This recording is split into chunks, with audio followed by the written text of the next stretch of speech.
Niyə biz sümük deyəndə türkəlilər bunu fərqli qarşılayır? Ya da niyə bizdəki subay sözü evlənməmiş insana deyilir, Türkiyədə isə hərbi rütbədir? Bu fenomen lingvistikada false friends, yəni yalançı dostlar adlanır.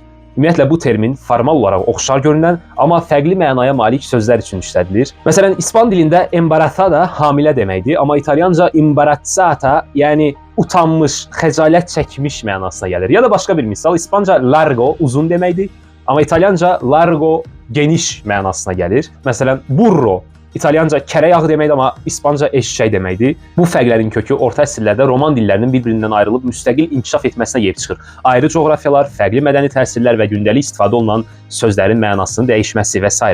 Nəticədə bu sözlər eyni latın kökündən gəlsə də bugünkü dillərdə bəzən aldadıcı şəkildə oxşar görünür və buna da false friends deyilir. Əsas səbəb isə dil tarixində baş verən semantik dəyişiklikdir. Yəni bir söz eyni kökdən gəlir, amma zamanla müxtəlif cəmiyyətlərdə fərqli mənalar qazanır və bu prosesə də konkret olaraq semantik divergensiya deyilir.